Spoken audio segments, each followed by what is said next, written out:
Здравствуйте, вы Елена? Ты еще кто? Я мама Дины. И? Я хочу, чтобы ты подружилась с моей девочкой. Зачем мне это? Я готова заплатить. С моей девочкой никто не дружит. Ее только обижают. И что? А ты бунтарка. Рядом с тобой ее никто не тронет, и у нее будет подруга. Я хорошо заплачу, честно.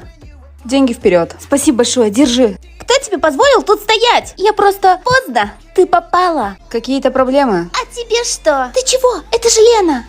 Ты смеешь мне так отвечать? Нет, я просто... Без просто. Отвели ее за школу, скоро подойду. Хорошо, Лена. Спасибо тебе. Я не ожидала, что за меня кто-то заступится. Не за что. Может, сходим после школы в кафе? Я плачу. Давай.